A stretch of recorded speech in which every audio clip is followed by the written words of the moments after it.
Le réveil gallois de 1904. La prieuré facée au NNE l'histoire. Par Denis Ganin. Les graines du réveil sont toujours nourries dans les cœurs humbles. Et il en fut ainsi avec le grand réveil du pays de Galles en 1904. Ce fut dans le cœur d'un jeune mineur nommé Evan Roberts que Dieu planta la vision brûlante d'un réveil spirituel. Evan Roberts fut le héros du réveil du pays de Galles de 1904. Le dernier réveil-ci était produit en 1854 avec 100 000 convertis. L'évolution, le libéralisme et la haute critique avaient presque entièrement détruit la foi du peuple. Roberts peut être un modèle pour beaucoup d'entre nous, car il démontre de façon vivante que Dieu se sert des faibles pour accomplir ses merveilles. C'est pourquoi je me plais dans les faiblesses, dans les outrages, dans les calamités, dans les persécutions, dans les détresses pour Christ, car, quand je suis faible, c'est alors que je suis fort. 2 Corinthiens 10. Sa faiblesse devint vraiment une grande force. À ce point que l'on considère aujourd'hui que ce réveil est celui qui a eu l'impact le plus rapide et le plus profond jusqu'à ce jour. C'était au point que le simple fait de lire un article de journal ou une lettre à propos de ce réveil dans quelque partie du monde que ce fut, déclenchait aussi un réveil à cet endroit-là. Le grand réveil pentecôtiste aux États-Unis est issu directement des nouvelles du réveil du pays de Galles. Evan avait peu d'instruction, n'introduisit pas de nouvelles doctrines, ni n'était un bon prédicateur comme Moody. Il n'était pas non plus un meneur dynamique, mais il était un excellent disciple de Jésus-Christ. Evan n'avait que la vingtaine d'années lors du réveil. La grande majorité des ouvriers étaient des adolescents et des enfants. Certains voulurent donc venir de l'extérieur pour s'imposer, mais en voyant la gloire évidente de Dieu au milieu d'eux, ils se retirèrent. Les débuts du réveil. Evan Robert était fils de mineur. Son père eut une jambe cassée dans la mine et son fils vint l'aider à l'âge de 9 ans. À 26 ans, il eut le désir de devenir prédicateur et retourna étudier. Il ne terminerait pas son instruction de base, mais plus tard beaucoup d'écoles allaient se pencher sur son œuvre. Depuis un certain temps, il avait cherché et trouvé une relation plus intime avec le Seigneur. Un diacre lui avait déjà conseillé de ne jamais manquer une réunion de prière au cas où le Saint-Esprit viendrait. 6 jours sur 7, il assistait aux réunions de prière et aux études bibliques de son église et de la région. Il fit cela fidèlement pendant 13 ans. Après les cours, lors d'une journée de printemps de l'année 1904, il eut une expérience qu'il appellerait plus tard, la rencontre à la montagne de la Transfiguration. Le Seigneur s'était révélé à Evan au point qu'il fut rempli de la crainte de Dieu. Pendant plusieurs jours, Dieu visita Evan durant la nuit. Lorsqu'on lui posait des questions à ce sujet, il disait que c'était indescriptible. Il craignait d'aller au collège dans une autre ville car il avait peur de manquer ses rencontres avec Dieu.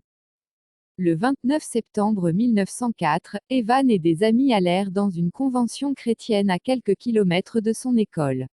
Un évangéliste, Seth Joshua, dirigeait la réunion. À la fin de la réunion, Evan fut ébranlé par l'œuvre de Dieu en lui. L'évangéliste dit alors: Courbe-nous, Seigneur. Evan entendit alors l'Esprit Saint lui dire: C'est de cela que tu as besoin. Il cria alors: Courbe-moi, Seigneur. Rien ne se passa. 2 heures plus tard, un puissant esprit d'intercession descendit sur la congrégation. Evan eut de la difficulté à se retenir. Le Saint-Esprit lui dit alors de prier publiquement. Tout en pleurant, il cria alors: Courbe-moi. Courbe-moi. Courbe-moi. Courbe-nous. À ce moment, le Saint-Esprit le remplit puissamment. Il reçut alors l'amour venant de la croix et un amour pour la croix. Le message de la croix s'imprégna alors en lui et serait son unique thème de prédication durant le réveil. Toute son attention fut alors portée sur le salut des âmes. Quelques soirs plus tard, un ami entra dans sa chambre et vit sa figure illuminée.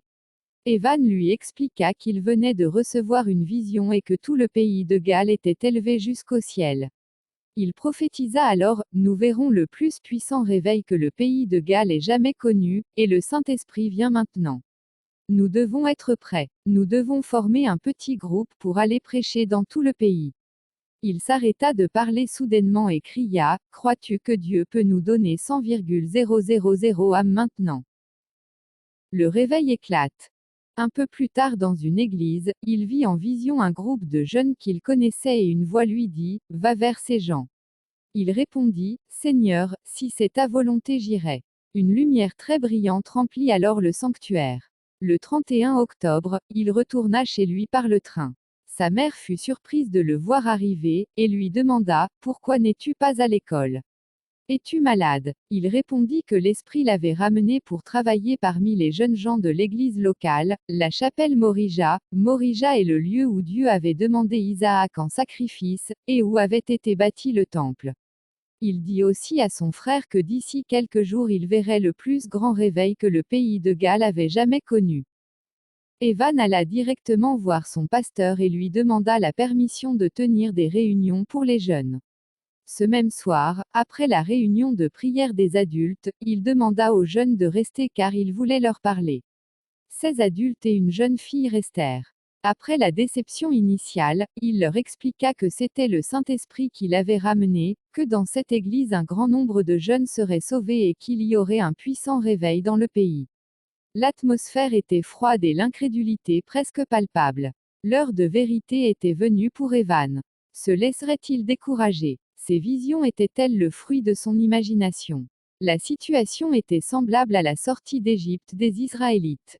Dieu leur avait promis un pays de lait et de miel, mais ils étaient dans le désert sans eau. Lorsqu'ils trouvèrent de l'eau, elle était amère. Dieu faillit-il dans ses promesses, ou est-ce nous qui manquons de persévérance? Evan préféra passer pour un fou plutôt que de manquer l'opportunité de Dieu. Le lendemain, une réunion se tint à Pisgah, une petite chapelle non loin de Morija. C'était un mardi soir et de façon surprenante l'audience avait beaucoup augmenté. Evan prêcha sur l'importance d'être rempli du Saint-Esprit. La réunion se termina à 10 heures le soir. Le lendemain, de retour à Morija, Evan énonça les 4 points essentiels du réveil. Ce message serait le fondement de tout le réveil. Les voici. 1. On doit confesser tout péché devant Dieu et sans repentir. L'Église doit être purifiée. Si nous doutons que quelque chose dans nos vies soit bon ou mauvais, rejetons-le, ce qui n'est pas le fruit d'une conviction est péché. Romains 14.23. 2. Avez-vous pardonné à tout le monde? Sinon, nous ne pouvons espérer le pardon de nos péchés. Marc 12.26.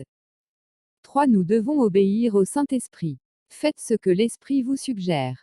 C'est nécessaire si nous voulons être utilisés par lui. 4. Le Christ doit être confessé publiquement comme notre Sauveur.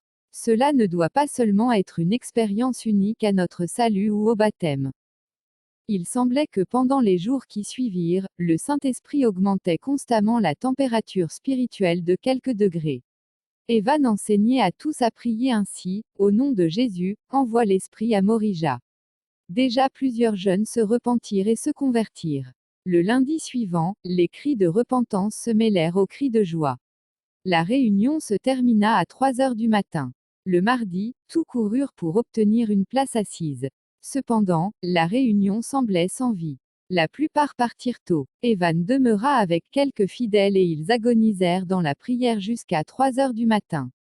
De retour à la maison, il entendit sa mère crier, « Je meurs. Je meurs. » Comme beaucoup d'autres, elle avait quitté la réunion tôt, mais, de retour chez elle, elle ressentit le fardeau que Jésus avait porté à Gethsémane alors que ses disciples ne l'avaient pas porté à ce moment crucial. Elle sentit qu'elle avait trahi le Seigneur en quittant la réunion. Avec sagesse, Evan la conduisit dans la repentance au lieu de la consoler. Quelques heures plus tard, il fut réveillé par une foule qui se rendait à l'église pour prier le matin. Dieu avait opéré le même miracle dans le cœur de toute la population. Le Seigneur était présent lors de la réunion précédente, mais pas sous la forme qu'ils espéraient. Par conséquent, ils n'avaient pas reconnu l'œuvre du Saint-Esprit parmi eux. Ils apprirent la leçon rapidement et ils n'eurent plus l'intention de négliger ou de mépriser l'œuvre de l'Esprit. Quelques jours plus tard, la presse locale commença à parler du réveil. Ensuite, toute la presse du pays de Galles ne fit que relater les événements du réveil. La presse internationale suivrait bientôt. La presse parla des sermons de 2 heures, des prières et des chants qui duraient encore plus longtemps. Elle parla des commerçants qui fermaient tôt leurs boutiques pour se rendre aux réunions, et même des mineurs qui arrivaient en habits de travail pour ne rien manquer. Un jeune fils attirerait l'attention du moment en s'exclamant : « Que sera le ciel si c'est si beau maintenant ?» Il n'y avait plus de place dans les églises et les gens ouvraient leurs maisons spontanément pour la prière et malgré cela, ce n'était pas suffisant pour contenir tous les visiteurs. Des évangélistes faisaient la navette entre les maisons et les églises. Les gens venaient de loin et, sentant qu'ils avaient trouvé la glorieuse colonne de nuée, un des signes de la présence de Dieu, ils ne voulaient plus repartir. Les épiceries ne suffisaient plus à la demande et on manquait de nourriture. Evan allait d'église en église selon la conduite du Saint-Esprit. Il ne fut pas toujours reçu avec chaleur et empressement. On le critiquait souvent à cause de sa jeunesse ou de son manque d'instruction. Toutefois, inévitablement les circonstances changeaient sans raison logique. Des foules venaient sans qu'il y ait d'annonce particulière. Il est difficile d'imaginer aujourd'hui l'impact de ce réveil dans le pays de Galles. Des réunions de prière démarraient spontanément dans les mines, les usines, les magasins et les écoles. Les parcs d'attractions étaient saisis de la crainte de Dieu car des groupes d'évangélistes y œuvraient. Ces groupes s'étaient formés spontanément à cause de leur passion pour Jésus-Christ et de son œuvre. Les hommes commandaient des boissons alcoolisées dans les tavernes et repartaient aussitôt sans y toucher à cause de la conviction de péché du Saint-Esprit.